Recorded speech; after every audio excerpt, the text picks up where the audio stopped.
Supreme court में लंबित हरियाणा विधानसभा चुनाव में ईवीएम की हेराफेरी पे फैसला आने से पहले ही सरकार को जोर का झटका लग गया है।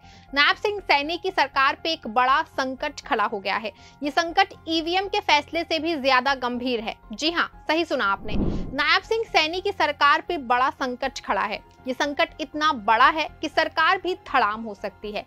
सरकार किस तरह से धड़ाम हो सकती है, नायब सिंह के किस मंत्री ने उनकी लंका लगा दी है, ये सब कुछ हम आपको अपनी इस रिपोर्ट में बताएंगे। साथ ही आपको ये भी बताएंगे कि किस तरह से हरियाणा बीजेपी में दो फाड़ हो गया है। नमस्कार, आप देख रहे हैं 4 PM और मैं हूं सिमरन। दोस्तों, जैसा कि आप सभी जानते हैं कि पिछले दिनों हरियाणा में विधानसभा चुनाव हुए थे। इसमें 20 सीटों पे ईवीएम की धांधली की बातें जो हैं वो सामने आई थी।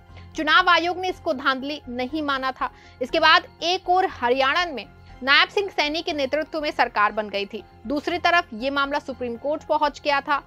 हालांकि उस समय जो है वो चीफ जस्टिस ने इस पूरे मामले को खारिज कर दिया था, लेकिन बाद में इस मामले को नए सीजीआई संजीव खन्ना ने एक्सेप्ट करते हुए सुनवाई शुरू कर दी थी। अब अगली सुनवाई जो है वो 11 फरवरी को होनी है।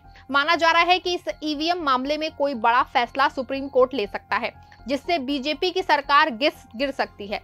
लेकिन अभी जो है ये कितनी सुनवाइयों के बाद संभव हो पाएगा, फिलहाल साफ नहीं है। हालांकि इस बीच जो है नायब सिंह सैनी की सरकार पर एक बहुत बड़ा संकट आ गया है। ये संकट सुप्रीम कोर्ट के फैसले से भी बड़ा है। ये हम क्यों कह रहे हैं, इस पर आपसे आगे चर्चा करेंगे। पहले आप ये जान लेते हैं कि नायब सिंह सैनी की सरकार पे बड़ा संकट आखिर है कौन सा। दरअसल नायब सिंह सैनी के एक मंत्री अनिल विज हैं।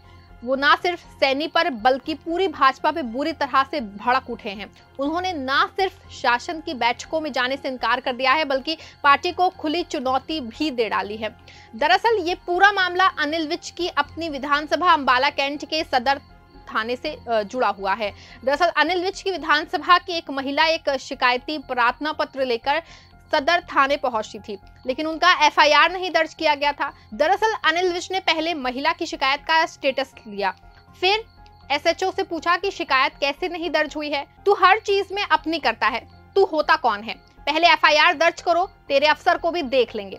इसके बाद भी जब एसएचओ अपनी बात पर अड़ा रहा तो अनिल विज को गुस्सा आ गया। उन्होंने सीधे डीजीपी शत्रुजीत को फोन लगा दिया और धड़ाधड़ डीजीपी ऑर्डर दे डाले। उन्होंने साफ तौर पे कहा कि मुझे हर हाल में कल तक इस एसएचओ का जो है सस्पेंशन लेटर चाहिए। लेकिन अनिल विज की इस धमकी के बाद भी अभी तक एसएचओ को ना तो सस्पेंड किया गया है और ना ही हटाया गया है। अब इस मामले को लेकर अनिल विज का गुस्सा 7वें आसमान पर आ गया है। आपको बता दें कि ये गृह मंत्रालय से जुड़ा मामला है और हरियाणा सीएम नायब सिंह सैनी के पास गृह मंत्रालय है। ऐसे में कार्रवाई ना होने पे अनिल विज का गुस्सा अपने चरम पे है। बता दें कि अनिल विज भाजपा हरियाणा के सबसे पुराने और सीनियर विधायक हैं। अब तक विज 6 बार अंबाला से चुनाव जीत चुके हैं और मनोहर लाल खट्टर के समय में भी वो सीएम पद के प्रबल दावेदार थे, लेकिन पार्टी के लोगों ने उनको किनारे लगाते हुए मनोहर लाल खट्टर को सीएम बनवा दिया। फिर जब मनोहर लाल मैदान से हटे तो ये तय माना जा रहा था कि अब हर हाल में अनिल विज को हरियाणा का सीएम बनाया जाएगा, लेकिन ऐसा नहीं हुआ है। जाति के आधार पर नायब सिंह सैनी फायदा उठा ले गए और हर बार अनिल विज को कुछ मंत्रालय के साथ ही मंत्री पद दे दिया गया, जबकि अनिल विज हमेशा से बात चाहते थे कि वो सीएम बने।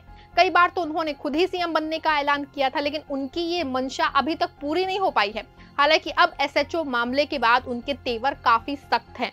उन्होंने सीधे मुख्यमंत्री नायब सिंह सैनी को ही चेतावनी दी है और कहा है उनकी बात नहीं मानी गई तो इसके गंभीर परिणाम होंगे। पहले तो उन्होंने किसान नेता जगजीत सिंह ढल्लेवाल की तरफ आंदोलन करने की चेतावनी दी। आपको बता दें कि किसान की एमएसपी की मांग को लेकर पिछले कई महीनों से जो है आमरण अनशन पे हैं वो। यहाँ तक कि केंद्र सरकार को झुकना पड़ा है, जबकि कोर्ट ने इस मामले में हस्तक्षेप भी किया है।